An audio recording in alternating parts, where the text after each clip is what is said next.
Thank you, everybody, for coming to the Aaron Torres Podcast YouTube page. If you could do me a quick favor, see that little subscribe button at the bottom of your screen? Go ahead, click that subscribe button. Really does help our channel grow, our audience grow, and I really do appreciate it more than you know. So click that subscribe button. Appreciate your support. Now, here's the video that you came here for. You know who I actually think has the easiest draw in this entire tournament? Producer Matt, you can pop up the graphic again real quick of the bracket. You know who I actually think has the easiest draw out of everybody? I actually think it's Penn State, which has SMU and then Boise in round one. So before I get to Penn State, I want to talk about everybody else. Texas, Clemson. First of all, I've seen a lot of Texas as the number 5 seed has the easiest draw. I disagree. Now, I think it's easier than Oregon's draw as the 1 seed. I think that's stupid. I think that needs to change. But what I would also say, I don't think Texas versus Clemson's like a walkover. Like we just talked about South Carolina, how good they are. Remember, Clemson had South Carolina beat into the final 2 minutes of that game. And I look at Texas, and there's maybe a conversation to have Tuesday, Wednesday this week. There is something not right with Texas's quarterback situation right now. Quinn Ewers, I tweeted this. I was on a tweet storm all weekend long, but I said, how many quarterbacks right now, if you gave this quarterback Texas's skill position guys, Texas's O-line, and Steve Sarkisian calling plays, how many quarterbacks could do as good or better than Quinn Ewers? So I'm not sold that Texas is just going to destroy Clemson because Texas, there's something not right with that offense. And then even with Arizona State, I think they'd take care of Arizona State, but I don't think it's a cakewalk for Texas. Obviously, we've talked about Oregon, Ohio State, Oregon, Tennessee. Whatever Oregon draws, I actually think is going to be a little bit of a tough challenge for Oregon. With Ohio State, obviously, it goes without saying, that was a game earlier in the year where where Oregon could have lost. And we've talked about the Ohio State-Oregon game enough from the Ohio State perspective the last few weeks. Obviously, Ohio State, Will Howard doesn't get down in time to kick the field goal. There was a questionable pass interference call on Ohio State. So Oregon easily could have lost that game at home. And Tennessee's obviously no pushover with James Pierce on that defense. The defense has been elite. Nico's been good, et cetera, et cetera. Bottom part of the bracket, I'll say this. I do think if I had one game that I just don't see any degree of upset potential, I don't see Indiana going to Notre Dame and beating Notre Dame. Now, I think it's interesting, by the way. Apparently, I don't know enough about the history of those two schools, but from my understanding, Indiana and Notre Dame fans really do not like each other. Maybe most specifically, I don't think Indiana fans like Notre Dame fans. I think Indiana fans think Notre Dame, it thinks that they're better than them, holds themselves in a higher regard, whatever. But I just bring it up because I think Notre Dame gets to round 2, and I saw a lot of, well, Georgia, Georgia's got a cakewalk maybe to the championship game. It's like, I don't really see that at all.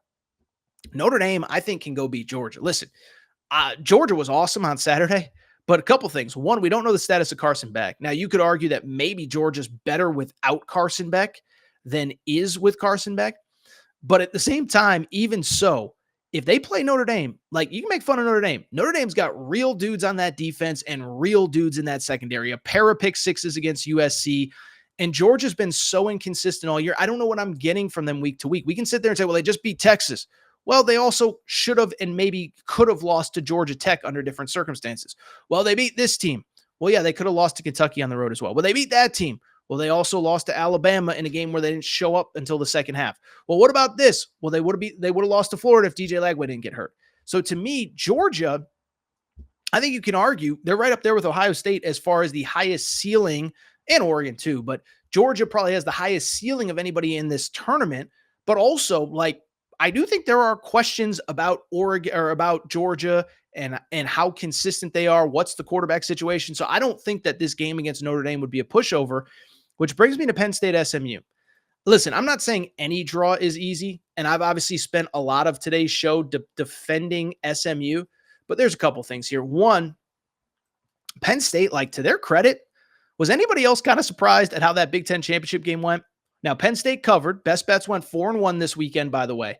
But, I think it's time to acknowledge, Penn State kind of moved the ball in that game, and maybe they're finally starting to figure things out. Drew Aller did have 2 picks, but he threw for 226 yards and 3 touchdowns. Penn State was able to run the ball to a tune of 9 yards per carry against Oregon.